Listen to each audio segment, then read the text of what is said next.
All right, welcome to the conversation on the TYT network.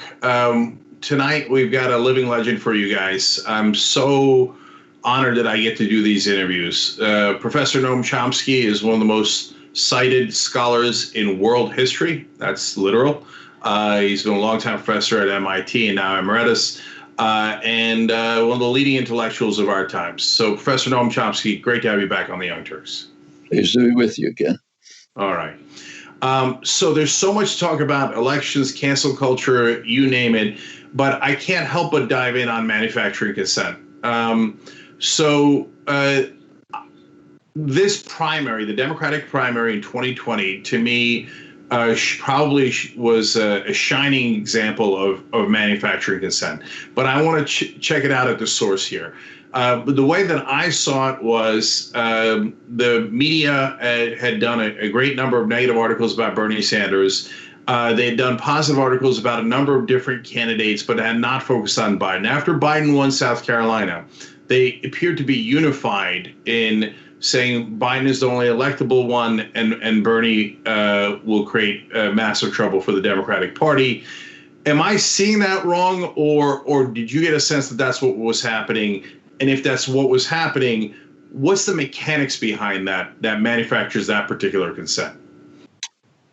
Well, there's no question that the media, including the liberal media, New York Times and so on, were uniformly opposed to Sanders and dedicated to ensuring that he would not be nominated. That was hardly concealed. However, the narrow question of why he wasn't nominated should be looked at more carefully. It's true that the media were completely opposed, but that's not the entire story. If you look at the exit polls and so on, it seemed that Sanders was counting on a surge of young voters. Didn't materialize. That was one gap. He basically lost two important constituencies, women and Afro-Americans. Now, the exit polls indicated that they tended to support Sanders' programs, but felt that he would not be able to reach out to construct a broad enough coalition to defeat Trump, which is the overwhelming concern for pretty obvious reasons. Maybe they were right, maybe they were wrong, but that's what it looks like. Now, maybe the extent to which they were influenced by media insistence that he couldn't win, it's very hard to estimate. We don't know. What determined judgments hasn't been looked into. Should be.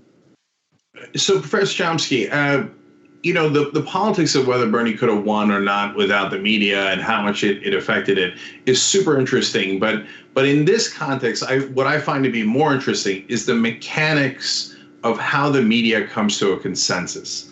How does the New York Times and NPR and CNN and MSNBC, without ever talking to each other, because I don't think it's a conspiracy, I don't think they talk to one another, I don't think there's memos passed back and forth, how do they come to this same consensus on their own?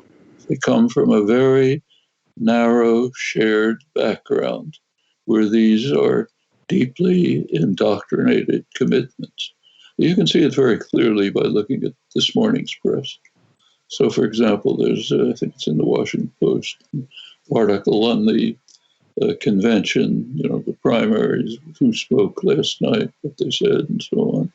And it's very striking to see that what they say is that there was a small voice, didn't dominate, for the far left, notice, far left positions of Bernie Sanders.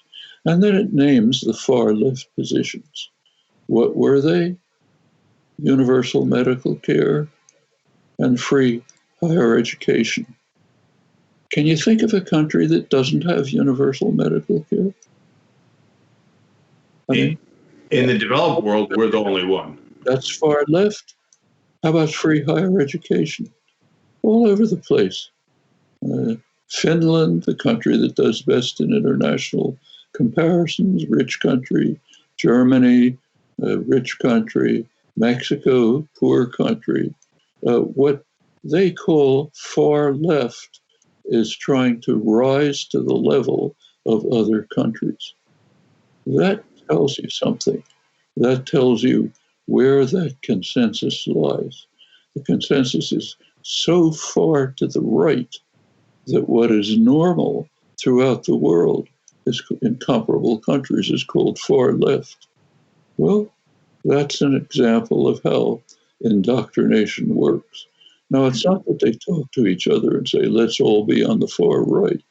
It's just, it's kind of like the air you breathe. It's what Antonio Gramsci called hegemonic common sense.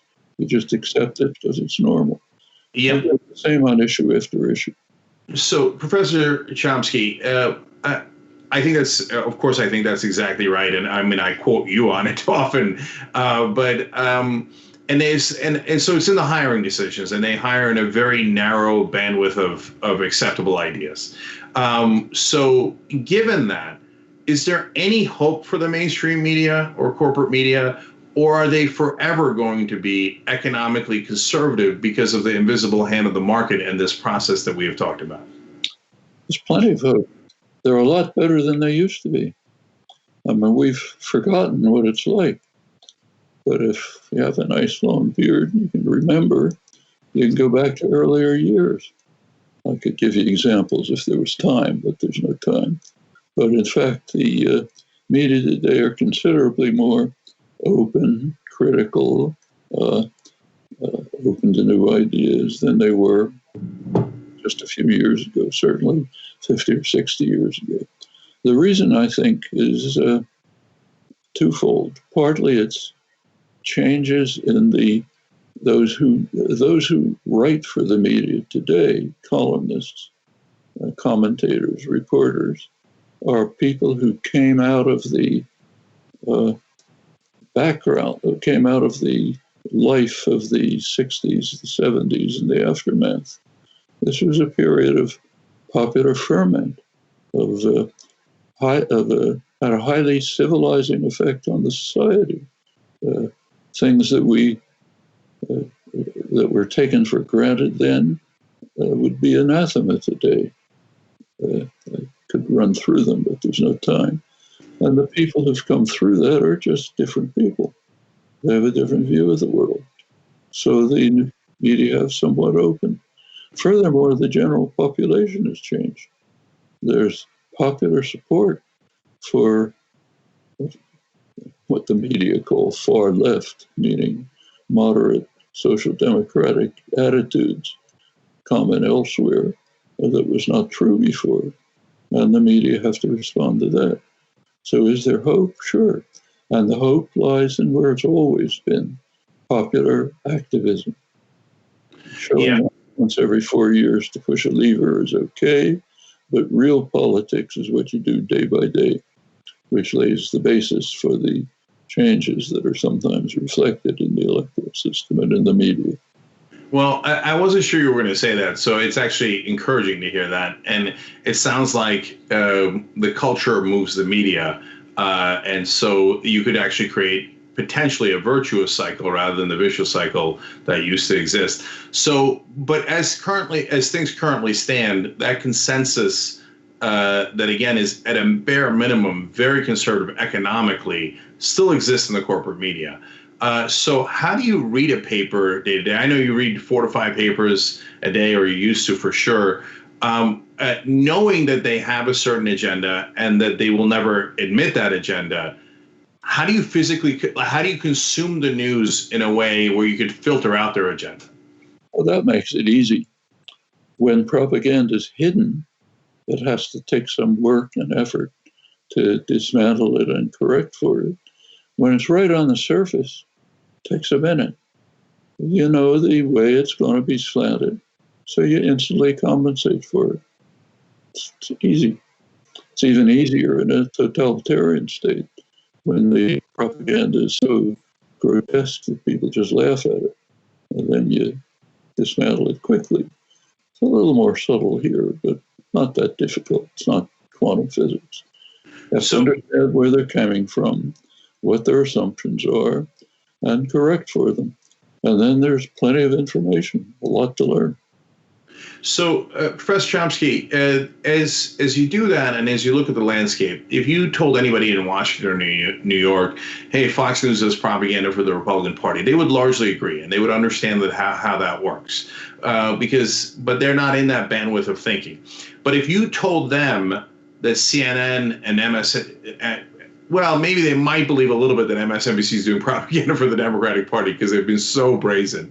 But if you told them CNN and New York Times and NPR are doing propaganda for the status quo and the establishment, they would think that you have three heads and that you're the craziest person that ever walked the earth. So do you and they probably do think that about you and me, but do you think that CNN does propaganda and New York Times in a similar way to Fox News, but it's just geared towards a different audience? Howdy. I don't try to convince them, just as I wouldn't try to convince the people who wrote for Pravda during the Stalinist years. They undoubtedly believe what they're saying. I don't think they're lying. It's just that the indoctrination is so profound that they can't see it. I mean, take the one example I gave.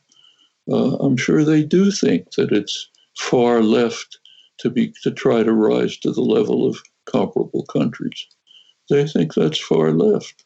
Okay, I'm not going to try to convince them that it isn't. I would like the audience, the population, to understand what's being presented to them. It's for the public it's the public that you and I are approaching, not the editors of journals. We're trying to get the public to see what's happening in front of their eyes so that they can compensate for it and can go on to engage in the kind of direct, constant activism that has made a considerable change in the country and has affected the media too. You want to affect the media? You don't go to them and say, look, what you're doing is propaganda. What you do is change the background situation within which they function and from which their journalists arise, where they grew up and developed. That changes things. That's why you can't have the kinds of things that used to be normal 40 or 50 years ago in the media. It's changed. It's changed because of popular engagement. That's the way to change things. That's the way to. Yeah, we're seeing it unfold in front of our eyes, just like you said. I'm wondering one last thing on this. Is there one or a couple of news sources that you find to be the most objective, that is more reliable than the rest? First of all, the media, say the New York Times, Washington Post, Financial Times, are perfectly reliable. Journalists do serious work. They're courageous, honest. You just have to compensate for what's left out, the shaping, the attitudes, and so on. There's many other media with different points of view. We can turn to your program. We can turn to Democracy Now. We can turn to the foreign press, the business press, many other ways of compensating. There's no shortage of information. And it's really not all that difficult to overcome the specific form of shaping and modifying news and discussion that you see in the media. Once you understand how it works, you quickly compensate for it, pick what's valuable, compensate for the rest. Yeah, we try to help our audience for what it's worth by simply declaring our perspective so that they know what they're getting. And we hope that that's a little helpful. We're progressive and we don't mind saying it. I think that pretending that you don't have a perspective is problematic. Ridiculous. Everyone does. You do. I do. We just try to be open and clear about it, not conceal it. Make it very clear so everyone knows where we're coming from. Then they can deal with it. Yeah. So you recently signed on to a letter decrying cancel culture. Now, a lot of people have different ideas about what cancel culture is and what you meant and everybody else meant by signing that letter. So I wanted to ask you directly, what was your sense of what that letter was trying to accomplish and why did you sign it? Well, first of all, the letter didn't talk about cancel culture, didn't mention it. There is a cancel culture, which the letter didn't discuss. If I'd written it, I would have discussed it. There's overwhelming resort to cancel culture on the part of the mainstream establishment. It's their bread and butter. I can give you plenty of examples from my own experience, ranging from being cut off at the last second from talking on NPR because an executive didn't want me to be on, to closing an entire publisher and destroying all its stock because an executive didn't want a book of mine to distribute, and plenty more in between. And for me, it's minor. For others, it's much worse. That's just constant. What I understood the letter to be about is kind of a anodyne comment in favor of freedom of expression, aimed at telling small segments of the left that they're making a mistake, both in principle and tactically, if they adopt the principles of the mainstream. They're making a mistake. And I tell them directly. So if you don't like Charles Murray giving a talk, the wrong way to deal with it is to break up his meeting. It's wrong in principle, and it's a gift to the far right and to him. The right way to deal with it is to set up a counter meeting in which you talk about what he's saying, use it as an educational opportunity. Everyone gains from it. If you break up the meeting, you're giving the right wing an opportunity to say, we're the good guys. We have to protect ourselves against these thugs over there. So giving them a gift is tactically wrong and principled wrong. And there are good ways to approach it. It's a very minor thing. I say it all the time to people on the left. I see nothing wrong with signing a letter that says we should defend free speech. So, Professor Chomsky, let's give an example here. I interviewed David Duke back in 2015 because Trump was rising and he was a big supporter of Trump. And I wanted to see what form of discrimination he cares most about. And I thought it was informative because I thought he was going to say against Latinos or Muslims or African Americans, but he didn't. He mainly focused on Jews. And we saw in the Trump administration, there was attacks on synagogues, there was Charlottesville. So I thought that was a telling interview. But there are many who say, no, you should not do that. That's platforming David Duke and allowing him to spread his ideas to more people. How would you respond to that? That's a different question. Universities, other institutions have no responsibility to invite everyone. Okay? Absolutely none. That's not even a question. They have no responsibility to invite David Duke. Okay? However, if someone in the university does invite David Duke, the right response is not to give him a great gift by breaking it up and letting him look like the good guy. The right response at that point is to expose him. Have people at his meeting, if you want, raising questions. Have your own meetings where you bring up where he's coming from, what he's doing, why he's getting support from the Trump administration with their deep-seated racism and white supremacy. Bring all that out. That teaches people, organizes people, leads them to do something positive. Of course, it's harder than just getting in and shouting and screaming, but it's much more effective.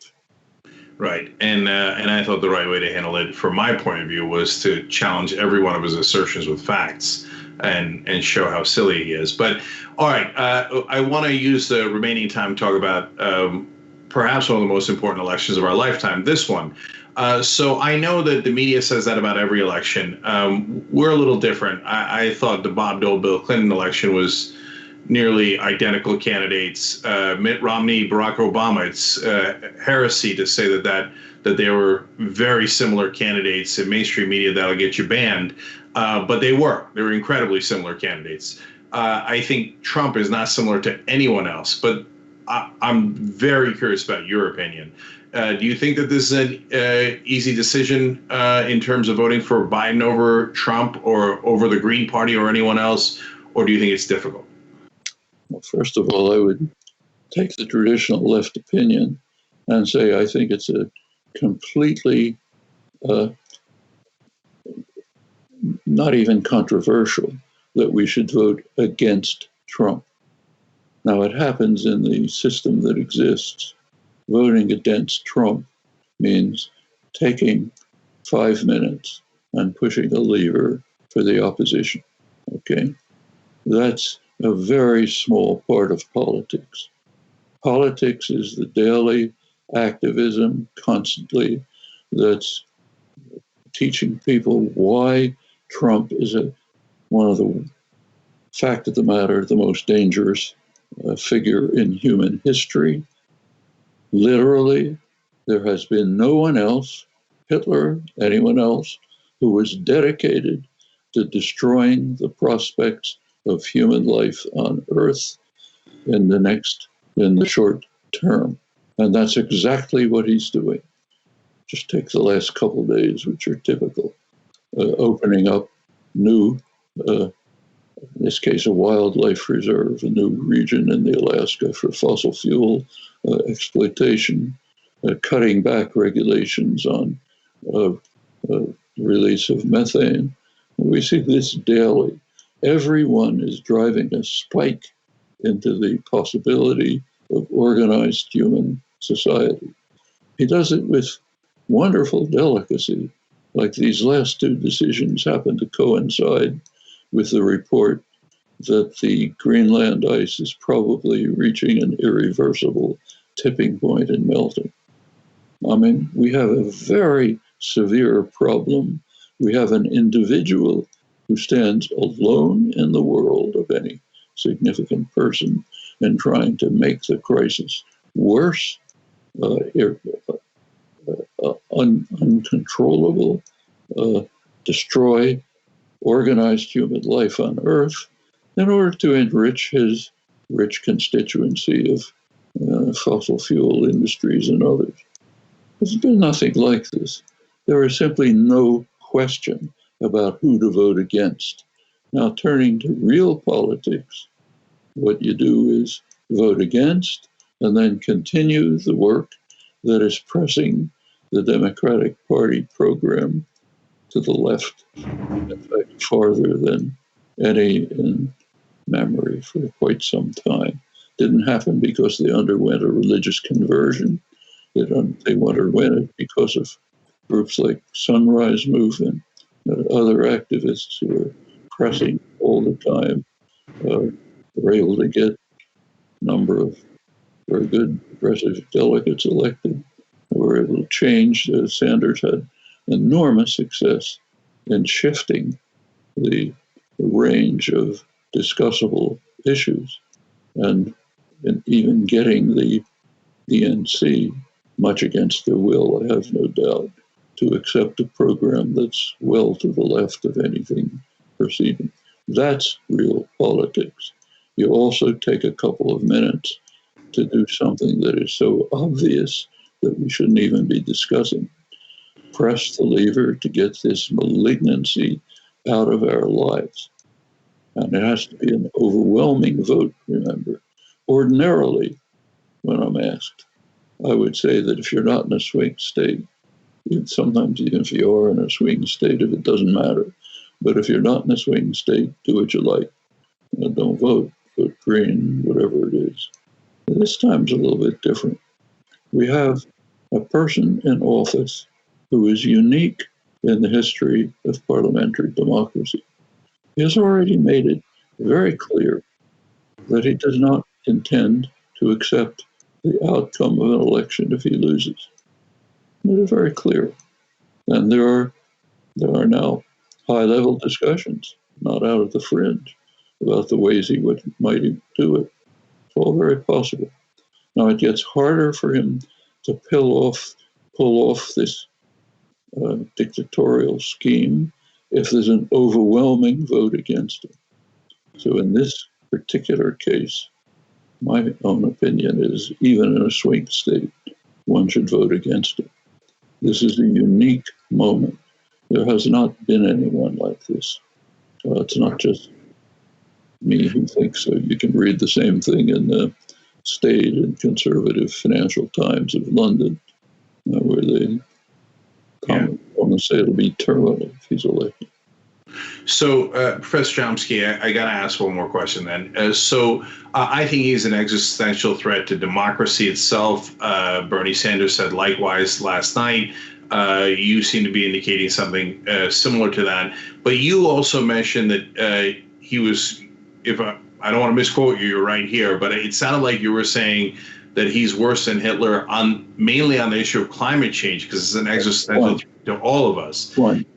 Right. Now, if that's true, isn't the entire Republican Party and some Democratic politicians that still take money from fossil fuel companies, if any of them deny climate change and in any way slow down efforts to fix it, wouldn't they be in the same camp as Trump then? They're all culpable. And in fact, what actually happened, we should look at closely. For the Republican Party, it's pretty recent. In 2008, not that long ago, John McCain ran for president on the Republican ticket. He had a climate, a global warming plank in his platform. It was nowhere near enough, but it was at least something. The Republican Senate was considering legislation about mild efforts to mitigate climate change. The Koch brothers heard this. They'd been pouring money into the Republican Party to ensure that it would not commit this heresy. The late David Hoke launched a juggernaut to try to turn the Republican Party around, bribing senators, intimidating them, threats of running candidates against them, huge lobbying campaign, AstroTurf campaigns. They switched. They became denialists. They were all bought off. You look at the 2016 primary, every single candidate either denied that what's happening is happening or said, maybe it is, but it doesn't matter. There was one who spoke at the Democratic Party convention yesterday or the day before, John Kasich. He was admired because he said in 2016, he said, yes, global warming is happening. In fact, he was the worst of them all. What he said is, yes, global warming is happening. He was governor of Ohio. He said, but we in Ohio are going to use our coal and not apologize for it. In other words, he said, yes, I know we're destroying the prospects for human life on Earth, but we don't mind. We're going to continue doing it. That's what he was praised for, okay? So praised that he spoke at the Democratic primary. So yes, they're all culpable, but Trump is off the spectrum. Not, of course, just him, he and the people around him. There's just nothing like it. I mean, there are some minor figures in the world, like Bolsonaro in Brazil, who imitate him. But among major figures, he's unique. In fact, unique in history. So I'll say it again. Yes, worse than Hitler. Hitler wanted to kill all the Jews, the 30 million Slavs, didn't aim to destroy organized human life on Earth. Sounds outrageous, but it's true. All right, Professor Noam Chomsky, thank you so much for joining us and for the clarity that you've given us as usual. Really appreciate it. It's been an honor. Thanks for watching The Young Turks. Really appreciate it. Another way to show support is through YouTube memberships. You'll get to interact with us more. There's live chat emojis, badges. You've got emojis of me, Anna, John, JR. So those are super fun. But you also get playback of our exclusive member-only shows and specials right after they air. So all of that, all you gotta do is click that join button right underneath the video. Thank you.